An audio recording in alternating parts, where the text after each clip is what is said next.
Anyone who's done any amount of athletic training to an intermediate to advanced degree, be it running, swimming, martial arts, be it sports with high or low technicality, advanced mobility work, gymnastics, calisthenics, they all include one foundational part of movement that builds an insane amount of power, and that is rotation. And when it comes to building insane amounts of power with rotation, there is one simple tool we can use to develop our power build-up to an unparalleled degree, and that, my friends, is the kettlebell. Hip windmills are not just an amazing exercise when it comes to hip rotation, both internal as well as external, but also when it comes to working on your balance, which includes a lot of core and stabilization. Now, you can either work with assistance and weights, or you can start out by doing them without any weights until you get a feeling for the exercise. And as you develop the necessary strength and mobility, you can start adding weight, always placed at the side of the elevated leg, and then you can start working both with weights as well as without assistance, requiring even more balance and stabilization,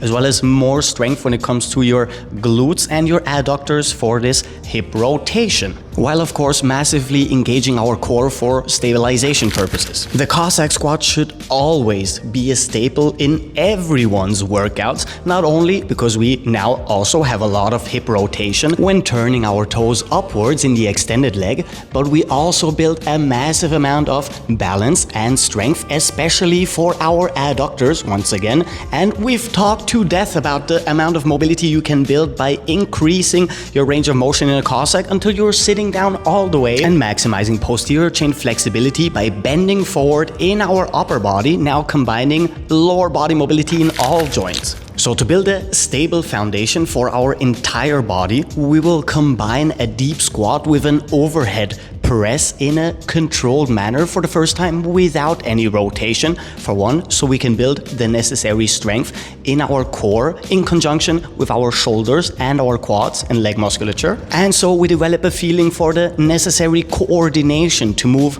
symmetrically before we can start moving asymmetrically. Keeping in mind that our arms are close together and our elbows are raised enough so the weight is actually resting on our forearms for maximum shoulder engagement, and we're always going at the very least down to knee height with our hips before we move into a complete extension with an overhead press, putting a main focus on engaging our entire core musculature as well as going into as much of an extension as possible in our shoulders, lengthening them all the way up for a full range of motion. Starting in a lunging position, we can now take the necessary stabilization and balance to the next level while adding massive amounts of core engagement through longer and longer rotational movements, moving always from hip height over the shoulder with a full range of motion, while focusing on keeping both legs bent and having a nice stretch in our hip flexors and our quads in the hind leg, requiring not only a massive amount of engagement from our core to keep our balance, but also a lot of engagement from our foot musculature to keep our balance, which means that we're always actively pushing our feet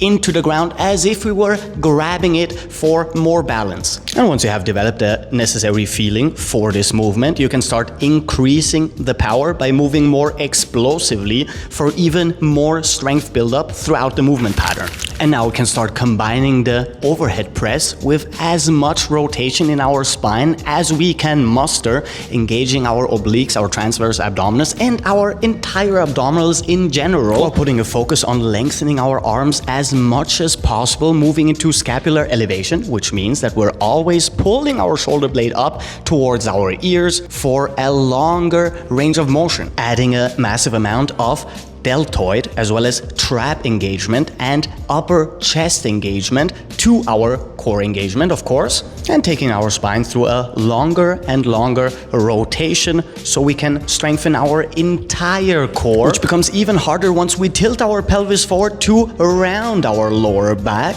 which means that we're always in the tiniest bit of lumbar flexion, having a full line towards the rotated arm from our feet all the way up towards our hands and rotating in as much as possible, which means that if you think you're at the end of the range of motion, just push into even more of a rotation, the slightest bit, just in case. Adding to our core even more back, shoulder and biceps engagement by folding forward, pressing our extended arm into the floor and moving with the other arm into as much of a pull as we can go through, as long a range of motion as possible, adding a lot of rotation to our spine, a massive amount of engagement towards our obliques. Once again, pressing our feet actively into the floor for more stabilization and the tiniest bit of lower body engagement as well, requiring more strength and balance the closer we stand with our feet. And very important, we're always in spinal flexion, rounding our lower back for even more core engagement, which becomes way easier when we actively lengthen the shoulder in our extended arm,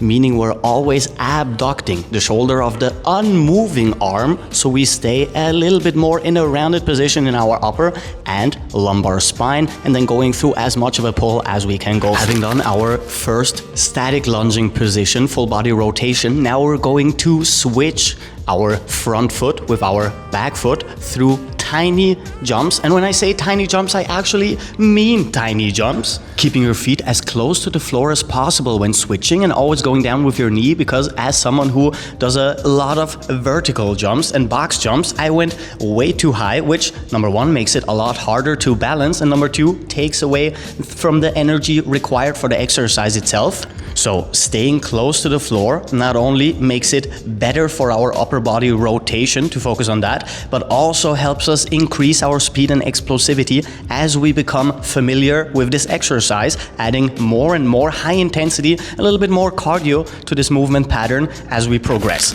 And now we can start increasing our overhead mobility with over and behind the head rotations, combining two movement patterns, going through a full rotation and bringing the weight behind our back and forward again before we move into the next rotation. Of course, switching directions, now including every single little muscle surrounding our rotator cuff included in our arms. And here, once again, we need to actively focus on going into lumbar flexion by flexing our abdominals, and depending on how mobile you are, you can go as far behind your head as you can to add even more lat as well as triceps flexibility, and opening up your arms sideways or closing them down depending on how much range of motion you have in your rotator cuffs. Keeping in mind that the further you move back with the weight behind your head, the more your spine will try to actively move into an extension, so be mindful of that. And now, starting in a quadruped position, raising our knees, we're going to combine two major things. Number one, rotation in our spine, going through as long a range of motion as possible by pulling this weight through below our body. And number two, keeping our hips themselves parallel to the floor, so we are resisting rotation in our lower body, keeping our knees as close to the floor as possible and having full engagement of our hip flexors and our quads. Also being mindful of our extended arm, always being as lengthened as possible in our shoulder means we're always actively going into complete scapular abduction on the side of the unmoving arm. And the longer you can make the rotation in your spine while keeping your hips parallel to the floor, the better, and the more engagement we will have our entire body in general. And for the second quadruped position, we will extend our legs, and now we're going to once again combine full rotations in our shoulders with as much engagement in our core as possible by once again moving into lumbar flexion, rounding our lower back the tiniest bit and going through as long of a half rotation as we can by lengthening our shoulder forward and towards our feet as we move backwards. And since we have complete anterior chain engagement, we can make this exercise easier or harder depending on how wide apart we step with our feet. The wider apart, the easier it becomes, because we can balance a little bit more, or stepping together all the way with our feet to make it as hard as possible and to have maximum engagement. And as a final cool down or relaxation exercise, we will step shoulder width apart with our feet and start rotating in our upper body, taking tiny rotations in our hips as well. And we're going to always raise our heel in the external leg so we can go through a little bit of a longer range of motion, staying as relaxed as possible in our upper body. lengthening our shoulders towards the floor, relaxing our neck a little bit, and just simply enjoying those tiny rotations, which, by the way, feel absolutely amazing. And there you go, a handful of exercises that will include every single joint, every single muscle in your body, help you build not only raw power and strength, but also pack on some real size, as was evident by our kettlebell master. Includes a massive amount of cardiovascular strength, help you build a lot of mobility by including flexibility during our strength requiring exercises. And on top of all of that, we're working on one of the most important things that a lot of people neglect, which is coordination, which will come in really handy not only the older you become, but also the more you advance in whatever other training aspects you're working on. With that said, however, sadly that's all the time I have left for you today. But we do stuff like that very regularly, which means I'll probably see you soon. So until then, have a good one. Captain Cairo. Peace out.